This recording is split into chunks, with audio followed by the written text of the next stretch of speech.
Recording, and we're going to be talking about some common neuromyths. And the session was actually inspired by a paper. What happened? I have no idea why that happened. Okay. So this was inspired by a paper that was done by Kristen Betts, Michelle Miller, and a whole bunch of co-authors. I saw a presentation of this at the OLC conference a few years ago in Orlando, and it just struck me that we have a lot of really popular and common neuromyths that are out there. And I thought it might be interesting to talk a little bit about some of the big ones and some of the ones that are most common, and also what some of the implications of that might be. Now, what I'm going to ask everyone to do is to download the Socrative app. You can do it on a mobile device, on an iPhone or an Android phone, or you can just go on a web browser to gosocrative.com, and we'll be using room 136745. And what I probably should do, well, I'll try to remember that for people who come in a little bit later. Or you could just scan that QR code and it should take you right to gosocrative.com. And then I think you still have to enter that room number. So does everyone have that? Oh, oh, you're recording in the other room, right? No, it's just a drop-in like office hours. Oh, okay. But is this one, did you start the recording here? No, did I forget to? Okay. You did. Okay, never mind. I heard the message recording in progress, and I thought maybe I messed up. Okay, I see there's something in chat. Let me get that open. Okay, is everyone at this location? I'm leaving. We've got a little. Sorry. Okay. Okay. Is everyone there? Anyone having trouble getting there? Okay, then let's go forward and we'll look at some neuromyths. This is all anonymous, so don't worry if you get anything wrong. This is one. This isn't terribly important in terms of teaching and learning, but it is a pretty popular one. And so we're going to just do a simple true-false question. And if you could just pick the answer true or false, and we'll see how that comes out.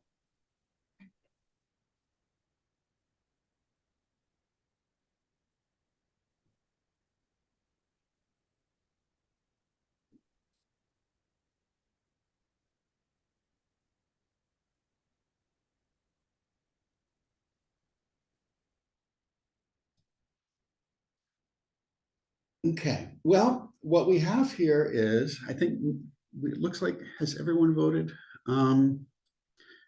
Okay, yes, everyone has answered. And the answer to this is false. However, 85% of faculty answered that incorrectly in the survey a few years back. And similar results were found in earlier surveys. However, this group is going to be a little bit more problematic in that 71% answered it correctly. So it's a somewhat selected audience, I think, for this. But it is a pretty common neuromyth. And there's actually really no evidence that classical music increases reasoning ability, despite some popular things that appeared on that a few years back. Dyslexia. This is another one that perhaps might be a little bit more problematic. And we're going to start a new poll right here. There we go. There was a question, is there something about a certain beats per minute can help with attention? Actually, the studies on attention are mixed. There are some studies that have, well, the effect of the beat and the pace of music and just the presence of music when you're studying does seem to have a different effect for different types of people. That in general, some people do seem to find music that's fairly mellow, that's not very intense, that background music such as classical music can help students in some cases study. Other students it seems to have no effect on, but it doesn't really affect reasoning ability, I think is a thing. Music with really catchy vocals or really loud and a really prominent melody can be more distracting than helpful in terms of studying. But quiet music or even just white noise can sometimes help people focus their attention because it blocks out other distractions, sometimes, for some people at least. But now, does a primary indicator of dyslexia, is it seeing letters backwards? And where did the poll go? Okay, I see it. And we've got, I think everyone has responded. And our group again said 86% of the group said false. And again, it is false. That dyslexia is a more general issue in terms of reading text and such things. So again, this group is doing much better than national averages. Again, it's not terribly surprising. And this is perhaps the most popular neuromyth out there in general. And let me start the question. There we go. Okay, so another question should have popped up. Oh yeah, we should have done introductions actually, if everyone can do that. Kathleen has presented many times here at Oswego in past sessions. She's given pre-conference workshops and workshops at CIT pretty much as long as they've been going there. So I've known Kathleen for a very long time. Okay, and again, well, we have 5 responses where there's 2 people who haven't yet responded on this question. 6 responses.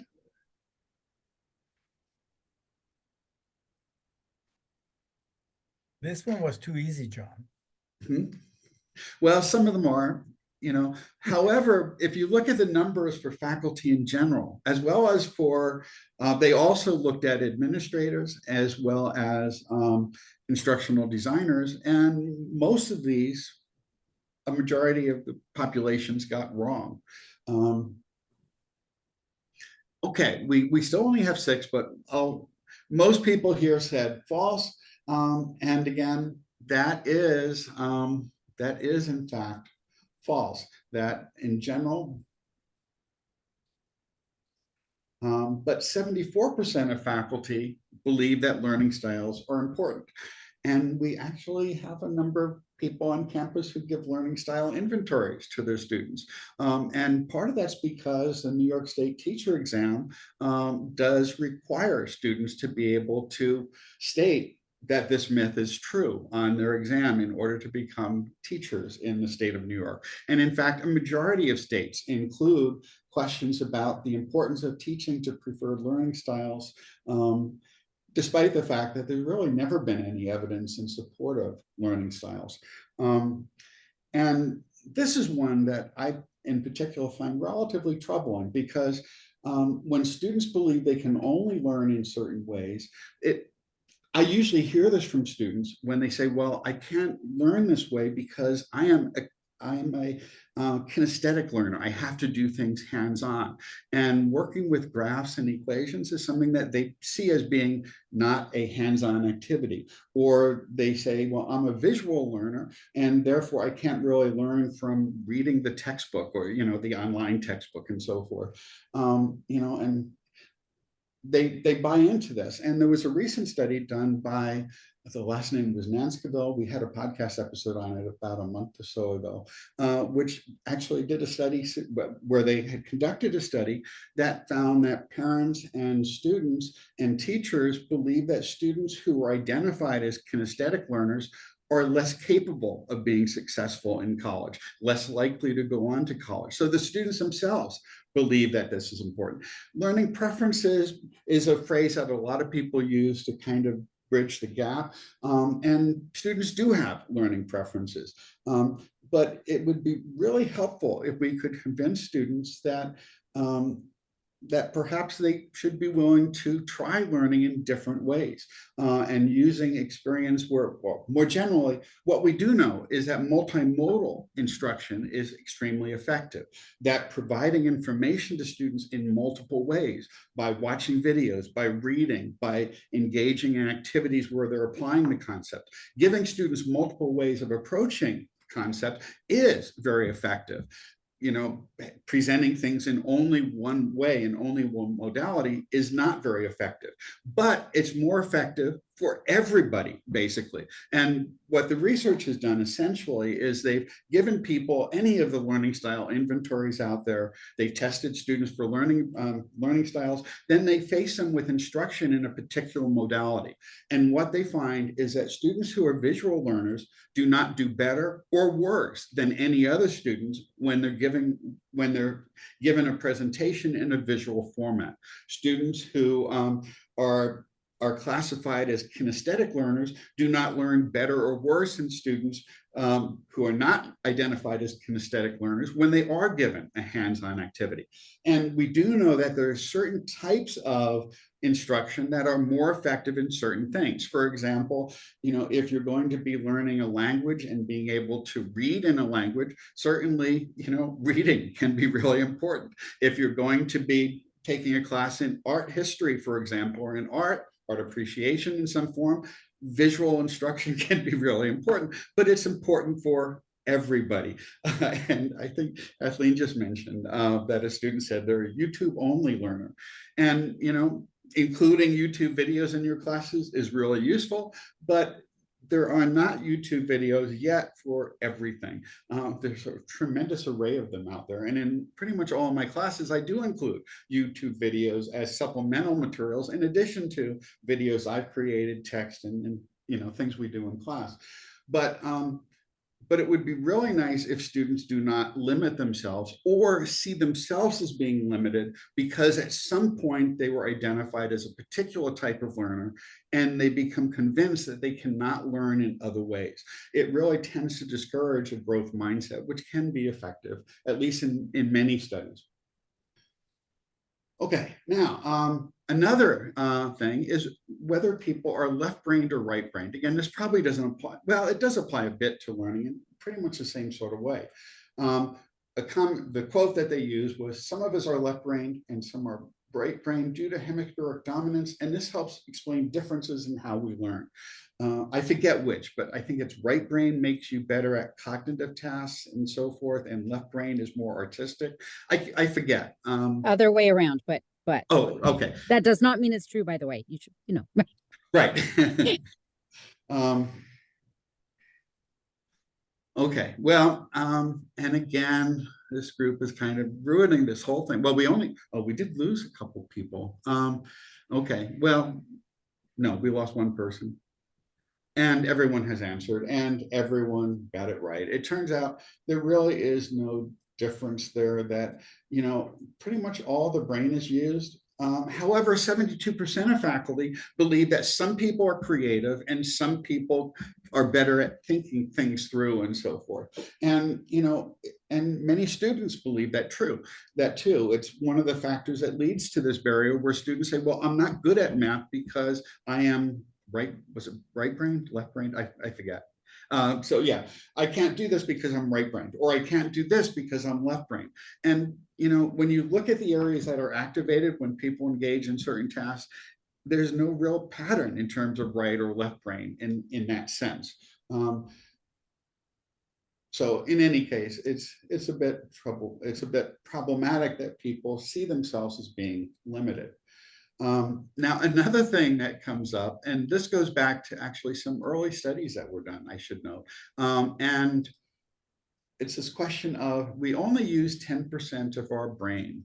How many, I think we've all heard that at some point, right? Perhaps. And is that true or false?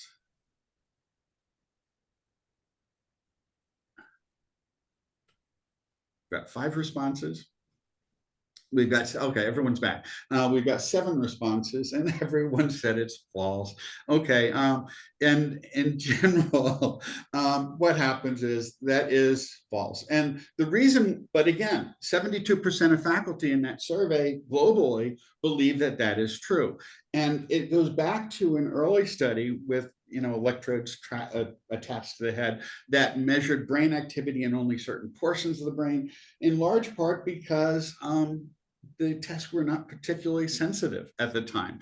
It was before fMRIs and so forth that actually showed that pretty much all the brain is being used in various activities.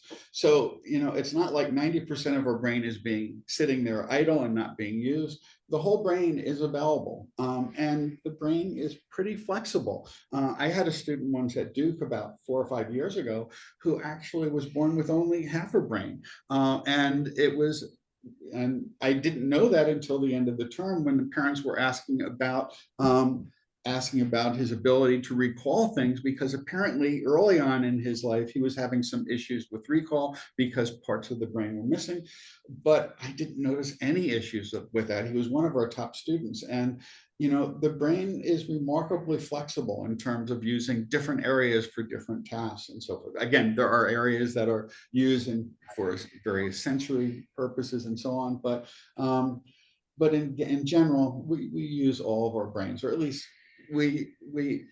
there is brain activity in all of our brains, even if our actions may not always suggest that our brain is fully engaged at times, as occurred with some sessions I was doing yesterday. Okay, the next question or the next statement is, learning is due to modifications in the brain. Is that true or false? Let me start the poll there.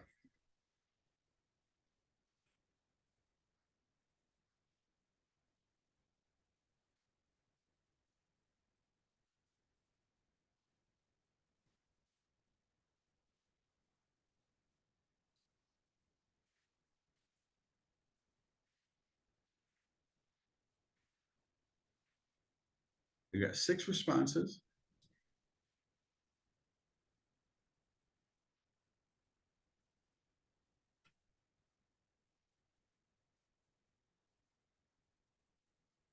Okay, well, it turns out that is in fact true, that whenever we learn something where some modification is taking place in our brain, we're creating new neural pathways and so forth.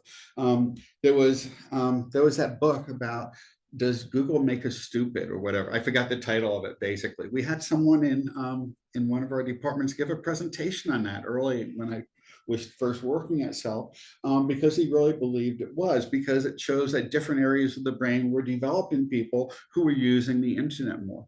But it turns out that whenever we learn something new, we're making modifications in our brain. One of the areas, for example, is that the use of GPS systems in cars is having some impact on our ability to remember directions and so forth, or to visualize directions. But that doesn't matter, because we're not using those areas of the brain as much, because we're using technology to assist us with that. Everything we do that involves learning something new involves making changes in our brain. But again, well, in this case, 2/3 of faculty did recognize this, which is probably greater than it was a bit earlier. Okay. Oh, and oops, wait a minute.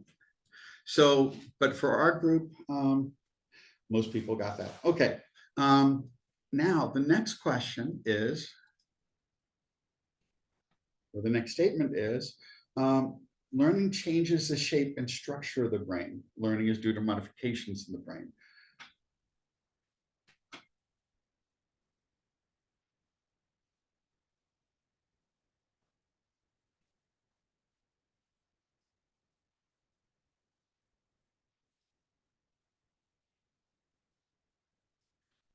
Okay.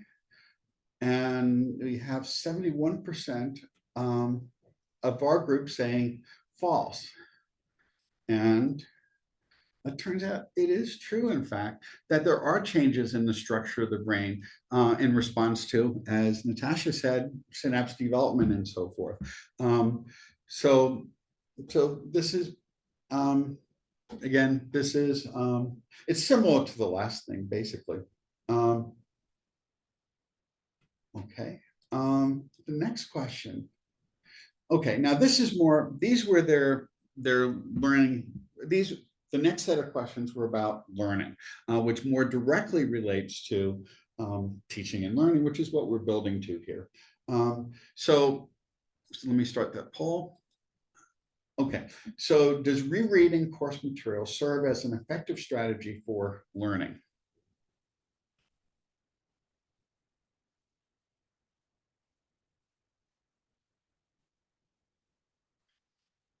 Okay.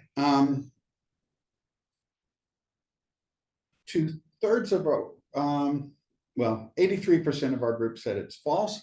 And in fact, though, when we look at faculty more generally, it is false. 74% of faculty globally got that wrong. So our, everyone here is doing much better. I'm not sure if we surveyed the whole faculty, if our responses would be quite as good as this. But in general, there's students have been told from the time they were in elementary school that if they don't understand something, they should read it over and over again. And that is not particularly effective. There is some evidence that a second reading within a fairly short period of time provides a slight increase in the amount that people recall. But beyond a second reading, every study that I've seen within, say, a week or so, every study that I've seen has found that there's no statistically significant difference of a third or subsequent reading. And yeah, Michelle Miller has talked about that early. And so rereading tests, practicing storing information is not particularly effective. Michelle Miller, who's been a keynote speaker at CIT a couple of years ago, and we've had her on campus, actually, I think, well, twice in person and once remotely, she emphasizes that, practicing storing information does not really help beyond some initial storage, but the more you practice retrieving information is a bit more effective, which unfortunately is going to tie into the next question a bit, I think, which is testing. So that testing in general tends to detract from learning. We'll start the poll. Right, and Ramin noted that as an international student, he needed to read things more than once, and that's certainly true. And I know when I record my classes, I've noticed students who are second language students will often watch videos over and over again just to hear things again. And sometimes they'll do it by slowing it down because sometimes I speak a little quickly, but in general, it can be helpful if you're struggling with a language, for example, though we do have better tools now to do that type of, that type of translation. And Natasha mentioned that practicing things like, well, practicing is really helpful. Yeah, the act of retrieving information seems to be important, and everyone got this correct. That test-induced learning is one of the oldest things we've learned about learning. It goes back well over a century, about a century and a quarter or so for the first study. That testing effect is really important. Today, we tend to refer to it as retrieval practice because it's not just tests that do this, but in general, working to retrieve information is much more effective in learning than trying to repeatedly read. Repeated reading leads to something called fluency illusion, where everything looks familiar, but it's not that helpful. Detract as it can be demotivating. Okay, that was probably something I said. That repeated storing does not lead to much of an increase in the amount that you recall, but repeated retrieval is important, and tests are one way of getting students to practice that. Does that make sense, Jen? I may have said something incorrect before. So testing does not detract from learning. In fact, it's one of the most, oh, I see, it was a question. Okay, that in general, testing could be demotivating if they don't do well, which is one of the reasons perhaps why we should give them multiple opportunities with tests so that it's not just a one and done deal. High stakes tests are not that useful for that very reason, that it can be demotivating. But if we give students lots of opportunities and practice quizzes and other types of retrieval practice, it can be useful. And again, it's not just testing. It could be having students write summaries of things they've learned. It could be blogging, doing some type of a class log or something similar. It could be, well, we'll talk about some strategies a little bit later. So this is false, but over half of the faculty did get this correct, that testing can be useful in terms of learning. Now, students don't like testing as much, and that's one of the problems we run into, that most of the techniques that are most effective in helping students recall information, as well as engage in transfer activity, is really helpful. But it doesn't feel as good, in large part because when you get something wrong, it's not as pleasant as going into something, thinking that you've mastered it all because everything seems familiar to you. And that's also an issue that we run into with active learning versus lecture. Students generally prefer lecture because when you're sitting there with a well-constructed lecture, everything seems to make sense. But then when you have to try to recall things or apply them, it's not as pleasant because you realize there are some gaps in your understanding, or that your perceived sense of how well you understood things doesn't align very well with what you do. And in general, students do prefer rereading. It's one of the most common study strategies. And I think there may be some other, well, there are some other ones coming up. So we'll see. In general, I suppose I should note that the strategies that students find most productive and the way they've generally been taught as the most effective study strategies are generally the least effective study strategies. And we'll talk about what we can do about that perhaps very shortly. Okay, now, and this is another thing, spacing and versus cramming and so forth. So with respect to memory, massed instruction is superior to spaced instruction. So massed instruction is when you do a lot of instruction together, and this could also be tied to study, that mass study, cramming, is superior to space study, where you spread out the study over a larger number of days.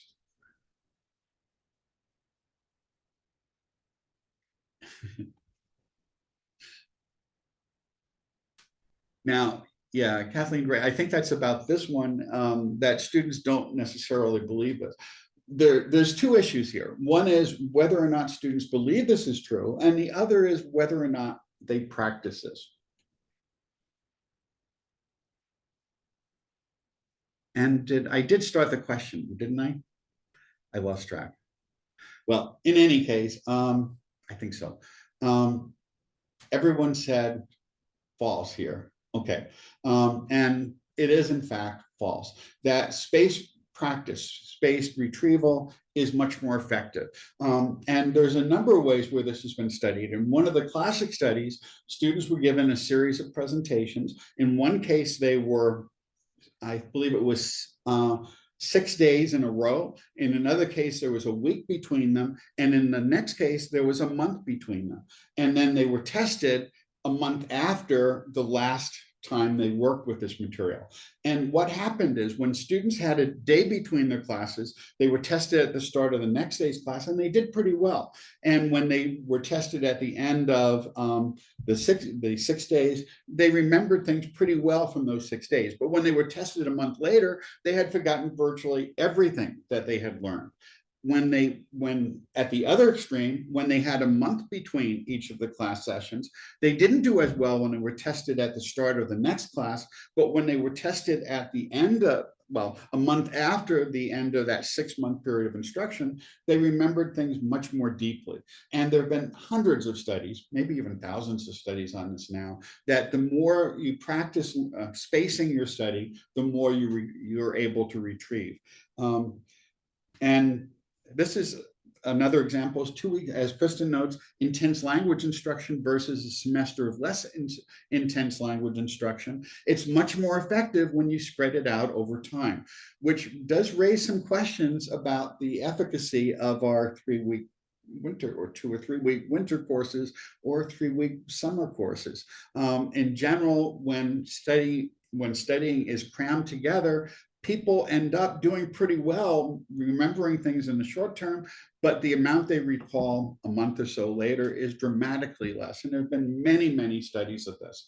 So in general, it's better to space class time, and it's also better to space study sessions.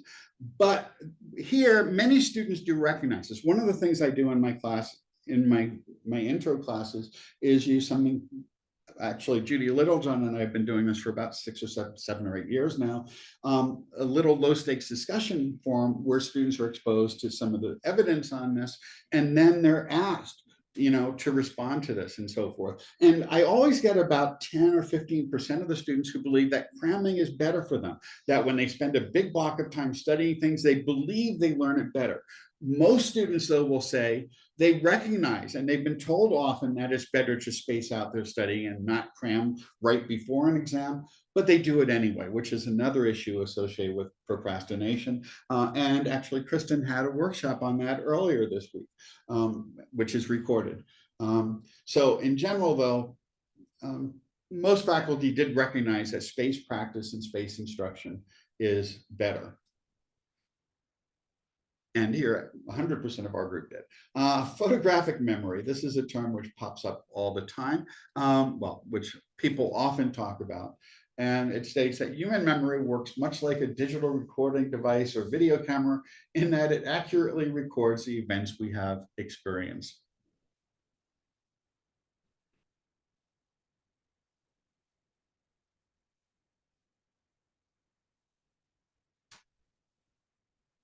Okay, everyone here said false. And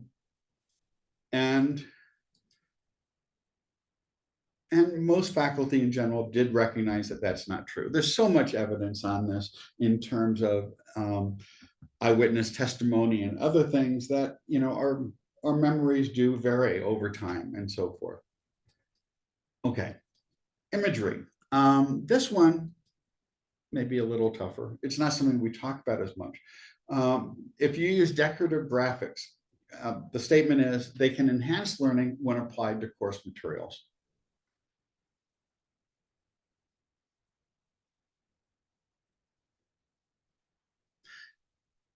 This was the actual statement in the survey, but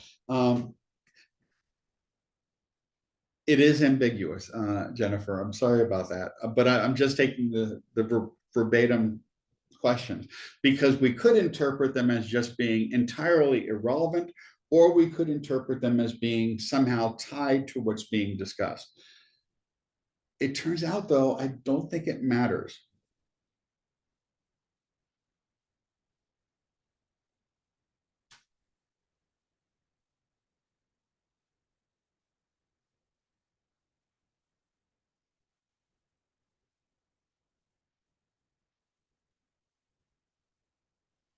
And I'm not sure how strong the evidence base is on this one, honestly. I haven't gone back and looked at the studies they cite. And for all of these, they do cite some studies in terms of whether they pick true or false. We've got 6 responses so far.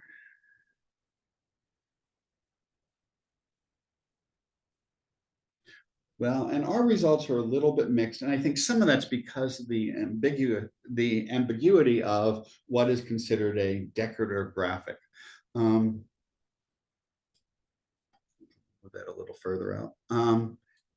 And what they claim in the survey is that it is true, and only 22% of the faculty answered incorrectly. I suspect the issue is when people were thinking about this, they were thinking that the decorative graphics were things that were somehow related to the concepts themselves. One of my former TAs at Duke, who actually has been, he teaches at Rice right now. He was on our podcast a few years back. One of the things he did was that he was trying to show students how certain concepts, not quite decorative, but he used it was some type of an animal. I don't even remember now. But in any case, he was trying to show students that the same concepts, he was teaching a class in finance. Yeah, and Kathleen said it was more fluff. Well, what he did, a marmot, I think it was. In any case, it was an animal common in Texas or whatever. And I don't even remember quite what it was, but he put that little image on the screen whenever the same concept was coming up in a different context to help students see that it was really the same, but that wouldn't be purely decorative. One argument that could be made, though, is that having certain visual imagery there creates more of a cognitive hook that may help people remember things. There are some studies, for example, and again, the results on this are a little bit mixed. It's a little bit weaker than the evidence for most of the others, but that if you study the same materials in different locations, it can help you remember things a bit more than if you're always studying in the same location.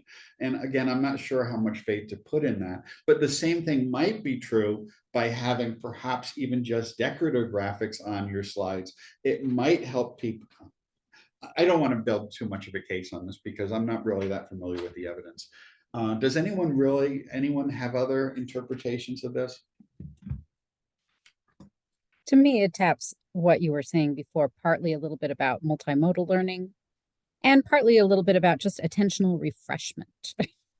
Like text, like picture. Okay. Like just a little It might, attentional refreshment. Even yeah, if it the might, decorative graphic is really mostly decorative and not much. yeah, beyond if that. it's purely decorative, maybe it just brings the attention more to focus on that, on the item, perhaps. But at least there's some evidence of this. Now, the question we're going to, well, but now is why does all of this matter? And here we're going to move to some text responses. How can a belief in neuromyths interfere with learning? So if you just want to type in some short responses, they will be ready in just a second. There we go. I'll put them up on the screen once we get a few responses in. If you believe in neuromyths, how might that lead to some problems?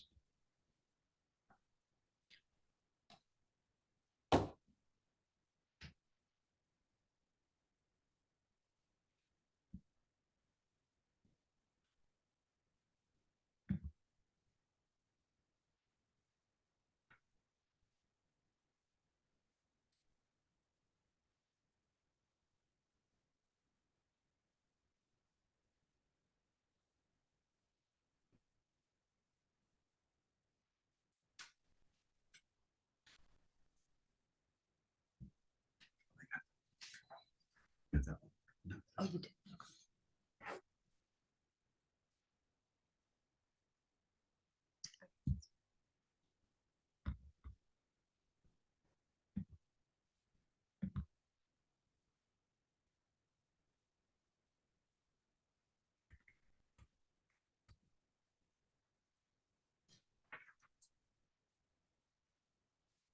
Okay, we've got, here's some responses we've gotten. Kathleen mentioned that it reinforces students' own stereotypes and may restrict their using effective practices. It can encourage us to present things in unhelpful ways, making assumptions that hinder our students.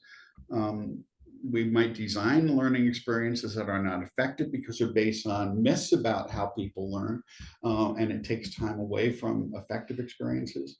And students are going to be more reluctant to try strategies if they don't believe they're effective. It's a self-limitation on students' own learning, and students give up more easily. Oh, that's okay. Chat works just as well.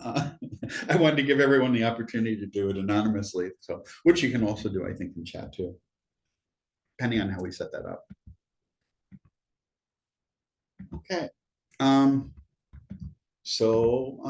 Yeah, all those are really good factors that, in general, most of us were never taught how students learn, and students have generally not been taught how students learn.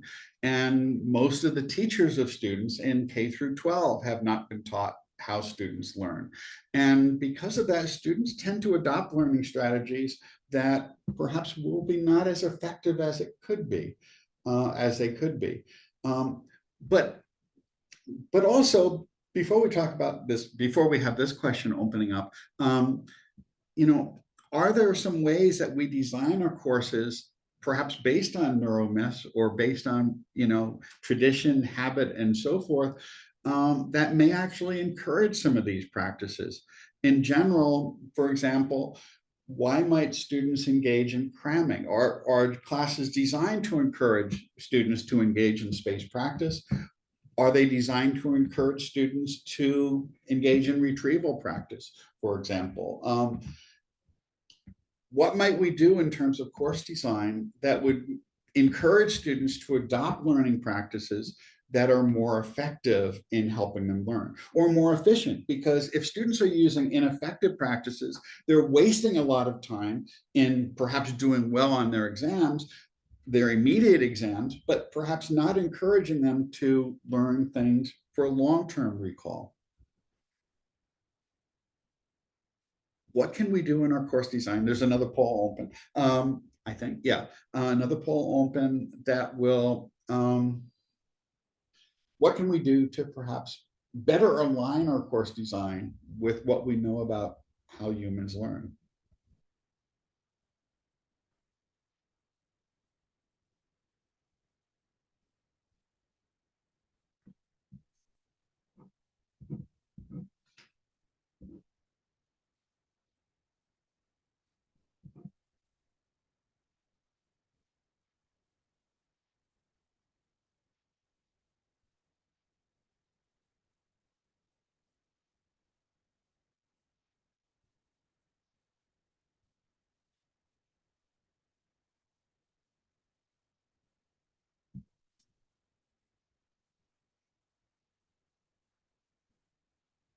Got a couple responses coming in.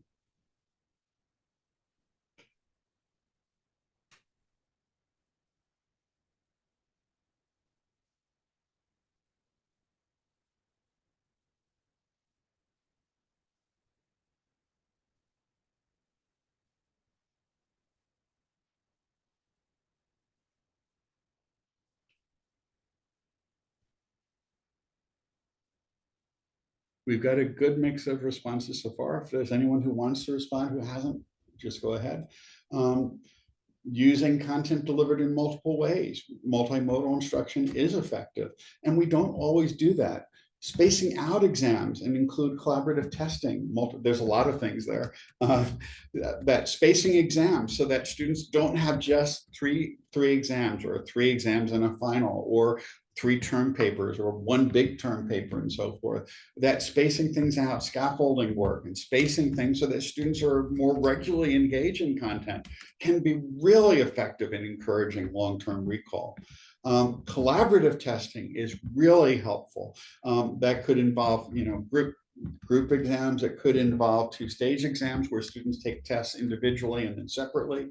Multimodal teaching, where you use various types of ways of presenting material, using Bloom's taxonomy to structure teaching and learning objectives so that students have a solid foundation, but then they reach higher levels in Bloom's taxonomy.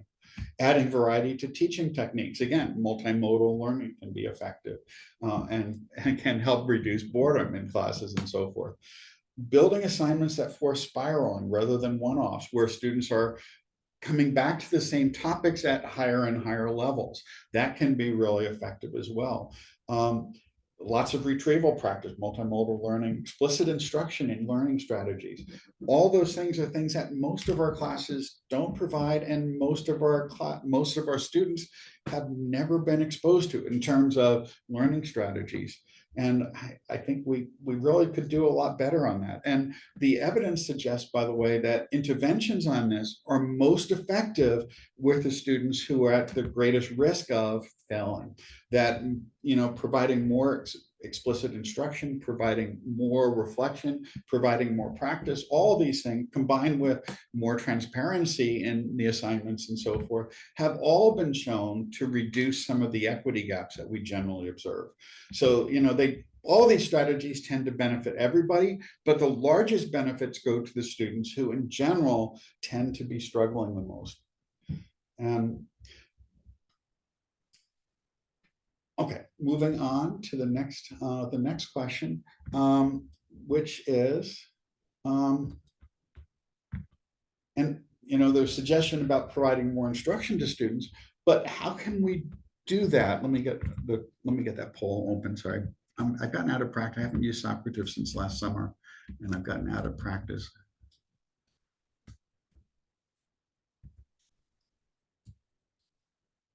There we go.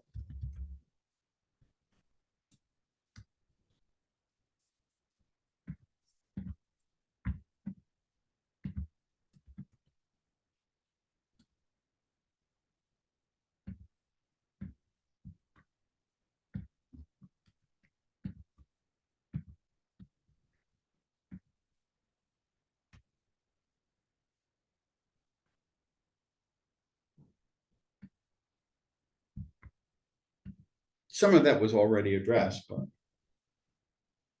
what can we do in our classes, or how can we get students to recognize more effective learning strategies?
Some great responses.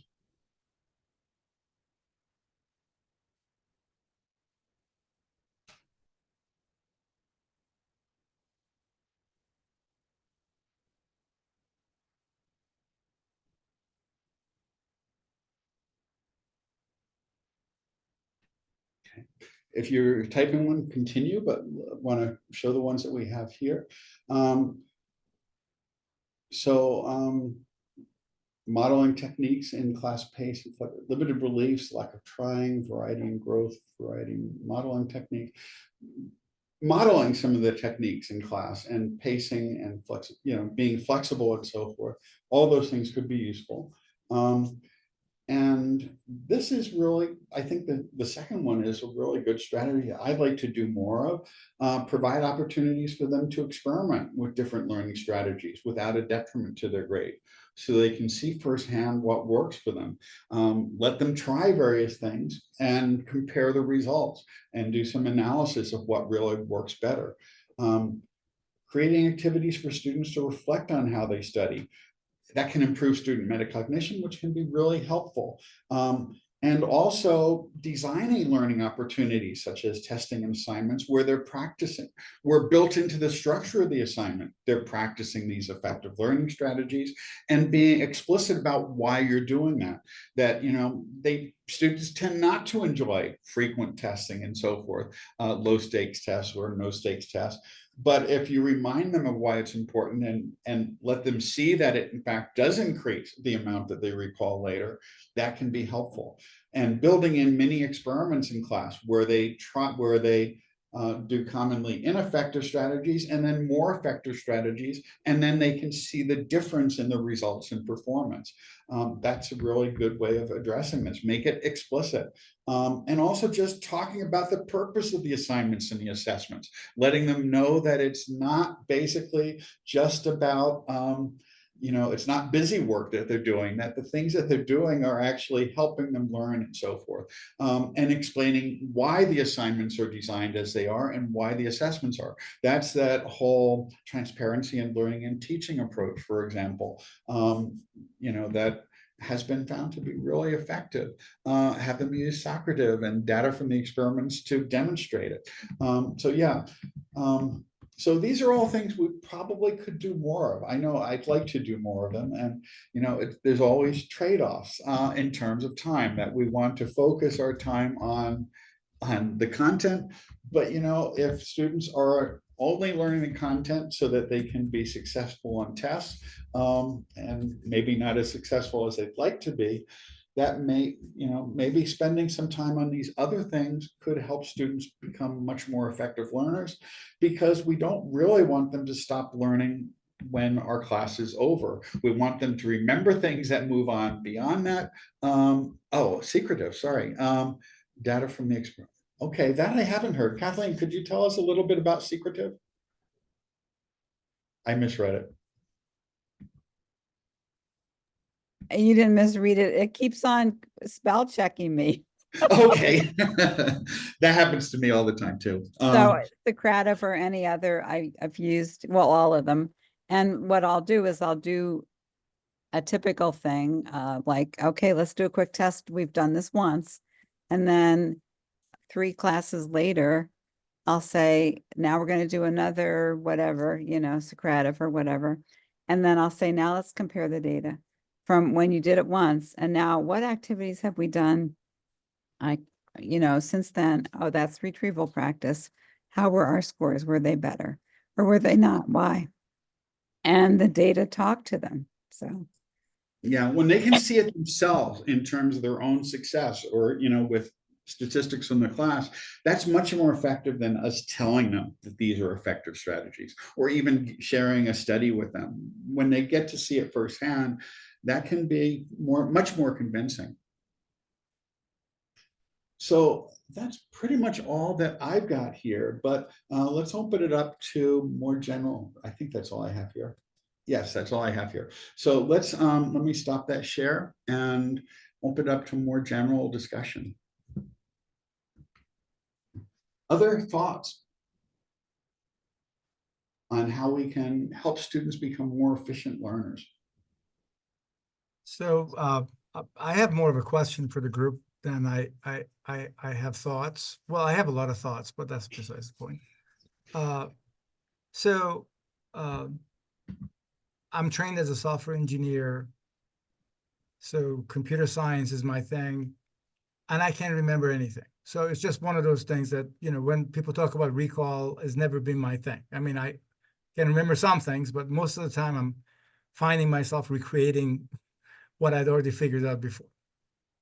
But I have the ability to recreate those things that I had figured out before.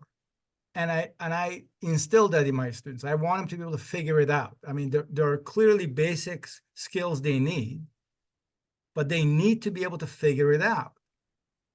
Because the problem changes, you just have to change a few parameters of a problem and it feels like a totally different thing.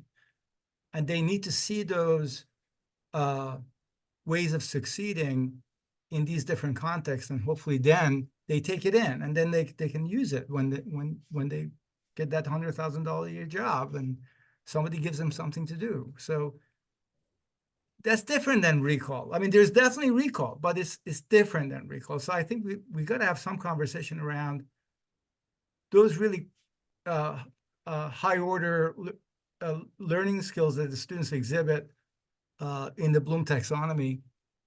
That has to be primary. And, you know, I'm giving you a college degree or master's or PhD, and you better be able to figure things out. It's not just remembering something I told you or you read. It's being able to solve something interesting that maybe you never seen before, or even I haven't. I think what the research shows, though, is that having retrieval practice, space practice, and interleave practice where you mix things up also leads to increased transferability, which is the ability to take what you've learned and apply them in new concepts. So you need that solid foundation to get to those higher levels, and you become much more efficient at those higher levels when you have more practice applying concepts in different contexts. Just giving students repetitive problems that are the same isn't very helpful. But if you give students where they're applying the same types of techniques in different applications, it makes it easier practicing that type of skill that you're describing. Taking things they've learned and applying them in a new context or in new ways is a way of helping them become more efficient at doing it, I think. Any other thoughts on that? Yeah, and it's similar to problem solving in a lot of fields where you may be presenting them with a whole variety of different problems, but what you're asking them to do is practice strategy, right? I look at this problem. Here's the kind of things that I initially think about. This is a strategy to approach it. I'm going to throw a different problem at you with a very different kind of structure. It's really similar strategy, though. Here, what tools can you draw from, and John, as you were saying, some of that flexibility in thinking that there's not just the one, and I'm not pulling up this one, like I do these 4 things, because those 4 things, they, even in math, those 4 things only work for a few things. You got to have a much broader set of problem solving strategies. And to me, that's still retrieval practice. It's just a higher order of retrieval, right? I do think that varying like you said, Kristen, varying the problem set, whatever it is, and then making explicit. That's the part that I have to like whack myself on the head all the time. Take the time to help them see what they did, and also to make explicit what they did, and to label it so that they can embrace it. And I'm using all these fancy words, but for example, I'll say, we have 5 case studies I want you to choose from. Nobody can pick the same one, or I put a limit on how many. This is like an ed psych. So I want to make sure there's breadth, and each one looks and is different. When they go to address what's the problem, what's the intervention that was used, whatever the case is, they are basically going back to those core problem solving skills that they read about in week 1. And so they're applying those things. And then the tendency is like, yeah, you guys got it. But if we don't go back and say, now let's see, what did you do? What was successful? How can you use the same strategy on a brand new, real tough problem? And I think that time, and they go like this, I go like this, let's decode it. And they go, oh, we don't want to, right? But getting them into that practice also, they hate reflection. My students do. They think they do. And going back and deciphering. So I do stupid things like I bring my Sherlock Holmes hat out and I go, let's figure it out. Let's follow the trail. Let's demystify it. Just to, what do you call it? Spice it up a little bit, because it isn't really about solving that case, right?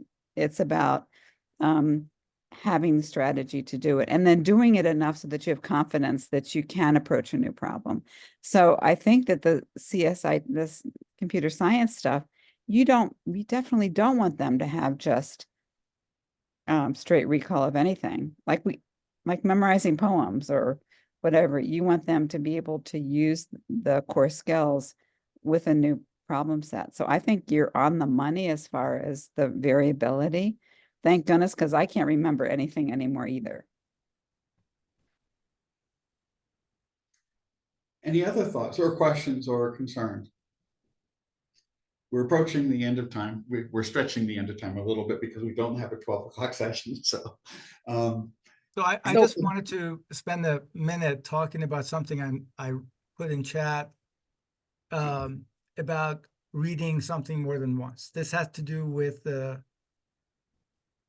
issues that create cultural bias. I mean, as a person with a foreign language, very just okay in English or whatever, reading something or certain paragraphs multiple times was really the only way I could even understand what that piece said. And the reason I'm bringing this up is that sometimes with surveys like these types of studies, they kind of bunch us all up together, and as if we are all the same cut, and we're not. I mean, we're all very different, and what makes sense to some, if I was in Iran and was educated there and lived there, I think I would probably score the same way as somebody in the US would. But you transplant me 10,000 miles away, I'm not going to have the same experience. And I pointed that one out particularly is not because it's right or wrong, or people don't learn by reading it, reading something more than once. I couldn't understand the text unless I read it multiple times. As John said, people some of his students, international students, ended up looking at videos multiple times I'm sure for the same type of reasons. And of course, that wasn't available to me, right? Back when I was a student. So I think in all of these contexts, there's a cultural bias embedded in it, and you always have to tease that out if you can, in trying to give someone understanding that maybe somebody else's experience may be different, not for the same reasons that generally would be true. And part of that too is the difference between initial comprehension and review and relearning. So if someone isn't comprehending the reading, having different tools, taking extra time, rereading, you're not trying to relearn there. You're trying to initially learn. Yeah. Right? And sometimes you hear some kind of similar things from some people who still don't really deeply understand accommodations. Like, well, if they know the material, they should be able to do the test in the amount of time that's given. Well, it's not about knowing, it's about processing.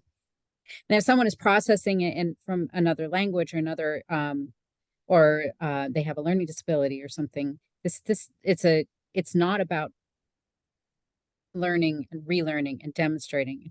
It takes extra time to process and comprehend in order to engage in the rest of the learning process. That's a really good point.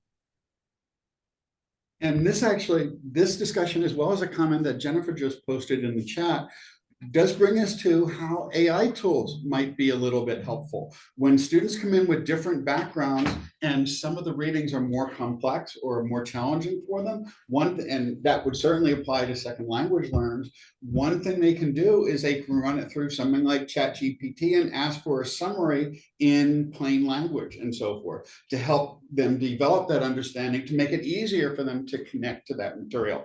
And Jennifer notes that, for example, that students will often say they'll go back and read again, and it's hard to get students buy-in to move from repeated rereading. And one way perhaps of doing that is to encourage students, if you're not providing, or if their instructors are not providing practice questions and things where they can engage in retrieval practice, and most instructors don't do a tremendous amount of that, but one thing they could do is they could ask an AI tool to give them practice questions and to give them feedback so they can use it to help get their own practice, to test their own understanding, and that's zero stakes. Now, one of the problems is the students who are most likely to do that are the students who tend to do better anyway, and that's where some low stakes practice activities, where, a mastery learning type approach or an adaptive learning system in some disciplines is a really good way of doing that, where you can assign some students will work really hard for very few credits, and giving them an opportunity to do that, where they can take things over and over again with different questions until they master them, could be really effective in helping encourage them to do it. But it's hard because, again, students have been taught all the way through school to use practices that are not particularly efficient, and it's hard to break habits developed over many years, and it's a challenge. Just one last quick point.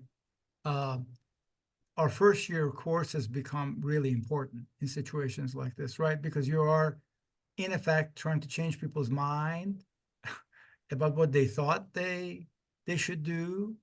But it is not 13th grade. It is first year college, and we want people to think very differently about things and learn things in different ways than perhaps they learn K through 12. So it becomes really paramount to bring these strategies into all of our first year courses, or as many of them as we can.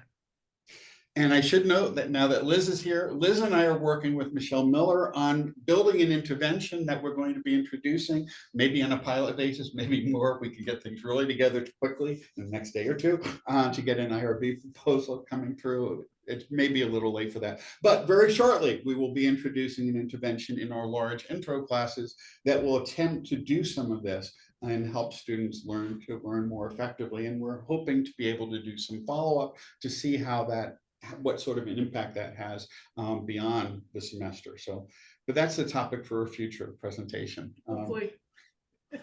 We're hoping, but That's right. Hopefully the title is not "We tried everything and nothing works." So let's hope that is not the title. But even that can be useful learning. Yes. Yes. Okay.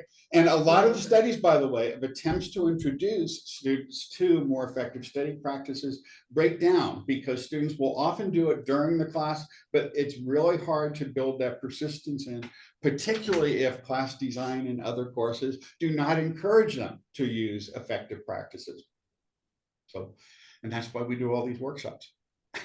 So, okay, we probably should stop now because we've gone a bit I'm beyond. going to lunch. And Liz has come over to have some lunch. So, and today I don't have a lunch meeting. I get to have lunch. So, okay. Thank you all. And I'll see you at future workshops. Thanks for Thank coming you, in. And thanks guys. for all the participation. Thank you.